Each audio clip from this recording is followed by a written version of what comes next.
Tonno alla Stemperata, a dish older than the country that makes it, from Trapani, on the far western edge of Sicily, where the salt pans meet the sea. Here they have hunted tuna for 1,000 years. They call it stem-peh-RAH-tah, the tempering.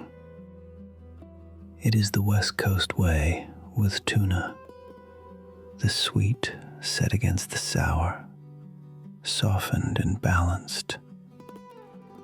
The fish is seared apart from the sauce and meets it only at the very end. Trapani learned long ago that tuna held over the flame too long turns dry and dull. So here, it stays pink at the heart. Servings 4.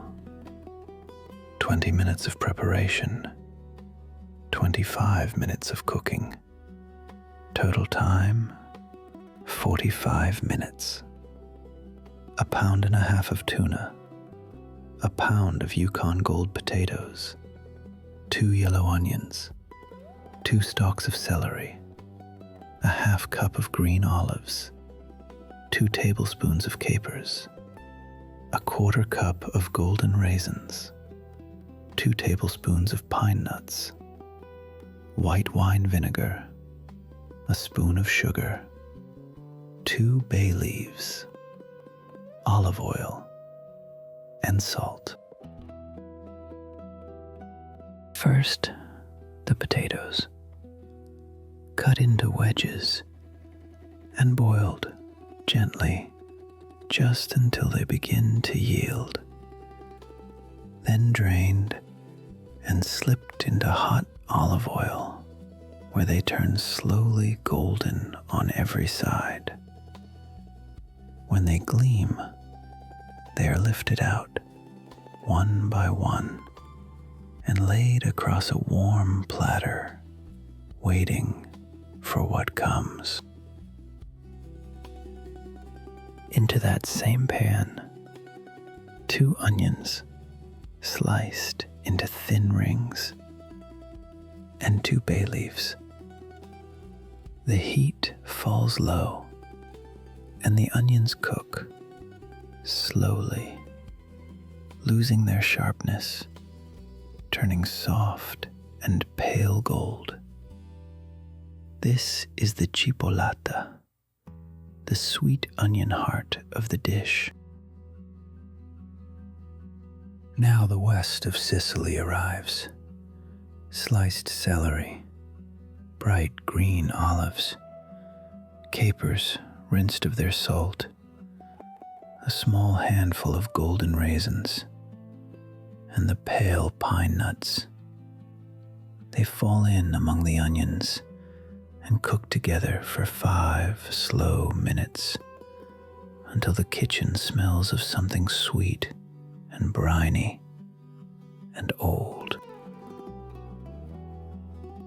This is the moment of the stem-peh-RAH-tah, sugar dissolved fully into white wine vinegar, a little water.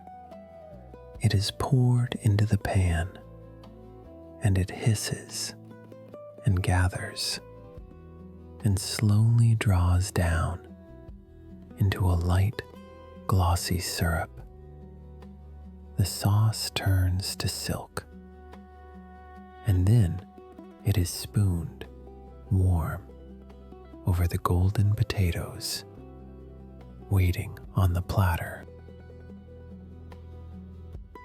And now, the tuna. The pan wiped clean, the oil brought to a high heat. The steaks are seasoned and laid down. 1 minute, perhaps 2. A crust forms. Then they are turned. The center must stay pink, rare and tender.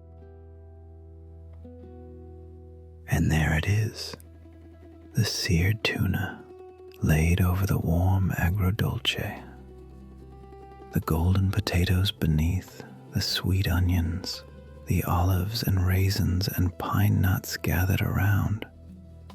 A last spoon of the pan juices drawn slowly over the fish, sweet, sour, soft, and bright. History and cultural origins. Off the coast of Trapani and the islands beyond stood the tonare, the great tuna traps. Each spring the bluefin came in from the deep, and the men set their nets in chambers and drew them slowly in. It was a hunt as old as the Phoenicians, led by a single master they called the rais. For centuries, it fed the whole west of the island. The raisins and the pine nuts are not Sicilian by birth.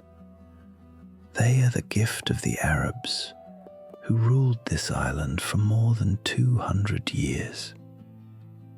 They brought the marriage of sweet and sour, the sugar and the dried fruit folded quietly into savory things. In Trapani, that gift never left. It lives on still in the silk of this sauce. And then there is the salt. Just beyond the town lie the saline, the salt pans, laid out in shining squares against the sea.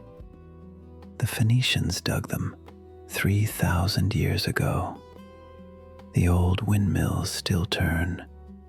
The salt still rises, white, from the still water. It was Trapani that cured the tuna for the winter, and Trapani that seasons it even now. The great tuna hunts are mostly ended now. The tonare stand quiet, their timbers gone soft with salt. But the tuna is still landed on the quay at dawn, and still cut into thick, dark steaks. And stem-peh-RAH-tah is still the Sunday way to cook it. A dish for family, for the long table, eaten slowly, with bread, in the western light, beside the salt and the sea. To serve it, the potatoes first, warm beneath their sweet and sour dressing. Then the tuna above, pink at the center. Then the last of the pan juices, spooned slowly over. With bread, always, to gather what the spoon leaves behind. Tonno alla Stemperata is the rarest kind of recipe, one that has survived conquest and the sea and the slow ending of old ways. It survives because it was never trying to impress anyone. It was only trying to feed the people who loved it. And the table, at last, is set.